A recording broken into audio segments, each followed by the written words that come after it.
Bengal Chief Minister and TMC leader Mamata Banerjee has given out a very significant and a shocking announcement as well, saying that she will provide outside support to the India Bloc alliance, sparking speculation whether there is another rift within the India Bloc. And after the statement, there has been a full-on political showdown.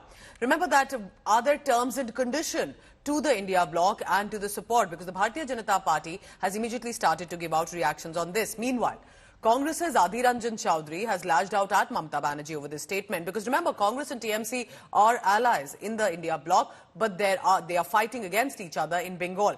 Adhir Ranjan Chowdhury says that she's attempting now to dump the India Bloc alliance, even as Adhir Ranjan's colleagues in the India Bloc are attempting to damage control. Here's what she said. তাই জেনে রেখে দিন, India জোট এখানকার Bangla CPM কংগ্রেসকে ধরবেন না। ও দুটো আমাদের সাথে নেই, ও দুটো বিজেপির সাথে আছে। আমি দিল্লির কথা বলছি। ইন্ডিয়া জোটকে নেতৃত্ব দিয়ে বাইরে থেকে সব রকম সাহায্য করে আমরা সরকার গঠন করে দেব, যাতে বাংলায় আমার মা বোনদের কোনোদিন অসুবিধে না হয়, আমার 100 দিনের কাজে কোনোদিন অসুবিধে না হয়। मैं उनसे भरोसा नहीं करते, गठबंधन छोड़ के भागी उन्होंने, उनकी बातों पे कोई भरोसा नहीं। अगर बीजेपी की तरफ ज्यादा भारी रहे तो वो उस तरफ भी जा सकते। मुझे उनके ऊपर कोई भरोसा नहीं, कि गठबंधन तोड़ने वाली ममता बनर्जी सबने देखा है। ममता जी हमारी दीदी है, ममता जी भी हमारे साथ लड़ाई में शामिल है। वो भी नरेंद्र मोदी अमित शाह की तानाशाही के खिलाफ अकेली लड़ रही है। वो हमारे साथ ही रहेंगी, चाहे अंदर हो या बाहर हो।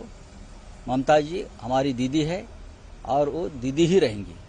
बार बार हम बोल रहे हैं कि इंडिया अलायंस की नीति ही क्लियर नहीं है, इन लोगों की नीयत ही क्लियर नहीं है। एक आम आदमी पार्टी है जो दिल्ली में कांग्रेस के खिलाफ, कांग्रेस के साथ मिलकर चुनाव लड़ रही है, और पंजाब में उन्हीं के खिलाफ चुनाव लड़ रही है।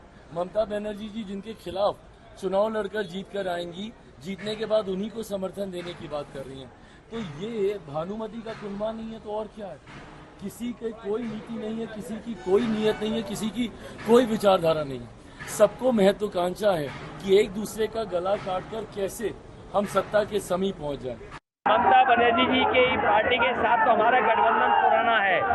भदोई में उनकी पार्टी एक चुनाव लड़ रही है, उनका कहना है इंडिया को बाहर से समर्थन देंगे।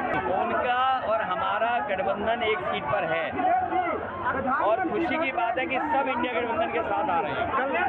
इसका मतलब ये है कि इंडिया गठबंधन सरकार बनाने जा रहा है, और 4 जून को फ्रीडम ऑफ प्रेस भी होने जा रही है। आप लोग भी उत्सव मनाना। ये लोग प्रधानमंत्री तो पहले तय करें, कौन होगा प्रधानमंत्री? पप्पू होंगे कि गप्पू होंगे कि सप्पू होंगे कि लप्पू होंगे? पहले प्रधानमंत्री तो तय करें। तो कोई प्रधानमंत्री तो इनका तय नहीं है, और ये चले हैं लड़ाई लड़ने के लिए नरेंद्र मोदी से। तमाम हिंदी का ये घमंडिया गठबंधन सदा सदा के लिए परिवारवाद, वंशवाद, भ्रष्टाचारियों का युग समाप्त हो रहा है। ये पप्पू गप्पू लप्पू सप्पू सदा सदा के लिए समाप्त हो रहा है। दिन में सपना देख रहे हैं, देखने दीजिए। मतलब यही देख लीजिए कि अभी अंदर से जाने की बात भी नहीं कर रहे हैं। सरकार का पता नहीं है, अभी से आउटसाइड शुरू हो गया, ये कभी इनसाइड नहीं होगा।